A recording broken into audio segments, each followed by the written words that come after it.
আজকে দেখা হলো একদম পৃথিবী বিখ্যাত, বর্তমানের পৃথিবী বিখ্যাত একজন সাধু গৌরগোপাল মহারাজের সঙ্গে। তো সেই গৌরগোপাল মহারাজের কথাবার্তা, চলাফেরা, কি এক্সপ্রেশন দেখলে পরে মনটা ভরে যায়।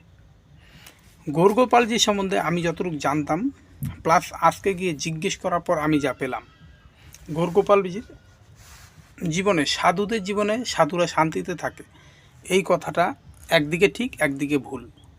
ঠিক কোন দিকে? সাধুরা শান্তিতে থাকে। সত্যি সাধু হলে তার মনে শান্তি থাকবে, কিন্তু সাধুরাও শান্তিতে থাকে না।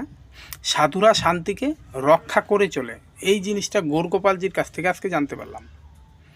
গৌরগোপালজির জীবনের কষ্ট একটাই, সে তার একটা সময় বাড়ি ছেড়ে চলে আসে। ইঞ্জিনিয়ারিং পাশ করার পর ইঞ্জিনিয়ারিং ভালো একটা জায়গা পেয়েছে, চাকরি করছে, সেই চাকরি ছেড়ে সাধু হতে চলে আসে। এইখানের কয়েকদিন পর তার বাবার সঙ্গে তার একটা মতভেদ হয়। মতভেদ হওয়ার পর কি হয়, তার বাবার সঙ্গে তার কথাবার্তা বন্ধ হয়ে যায়। তো কথাবার্তা বন্ধ হওয়ার পর গৌরগোপালজি একজন সাধু হয়েছে, কিন্তু সাধু হলেও নিজের মনের অহংকারকে ছাড়তে পারেনি। বেশ কয়েকবার বাইরে গেছে, তার অনেক সেমিনারে অ্যাটেন্ড করছে, অনেক শান্তির বার্তা দিয়েছে, কিন্তু সে নিজে মনে শান্তিতে ছিল না যে না, বাবার সঙ্গে এইবার বাড়ি যাব, গিয়ে এই সমস্যাটা সমাধান করে আসবো, আমাদের ক্যাচালটা এখানে শেষ করব।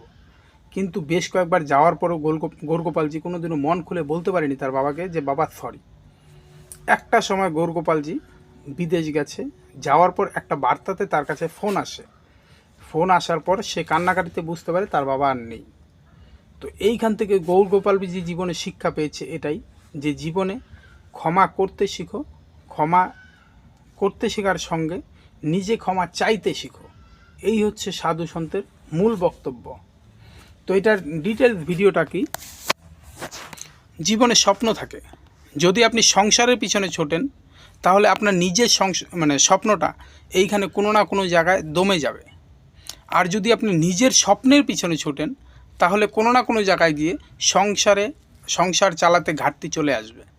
তো এবার আপনি সংসারের পিছনে ছুটবেন না নিজের জীবনের স্বপ্ন পূরণ করবেন? যদি আপনারা বলেন যে সংসারকে চালাতে হবে, তাহলে এখানে নিজের জীবনের স্বপ্নগুলো হারিয়ে যাবে। আর যদি আপনি সংসারকে ভালোভাবে চালান তাহলে আপনার নিজের জীবনের স্বপ্নগুলো এখানে কুড়ে কুড়ে মরে যাবে। আপনি কাকে ঠিক বলবেন আর কাকে ভুল বলবেন? গৌরগোপালজির জীবনের লাস্ট এটাই ব্যর্থতা ছিল যে বাবার স্বপ্ন পূরণ করতে পারেনি, সরি বলতে পারেনি। সঙ্গে গৌরগোপালজি এটা শিখেছে যে জীবনে ক্ষমা করতে শিখো, সঙ্গে ক্ষমা চাইতে শিখো।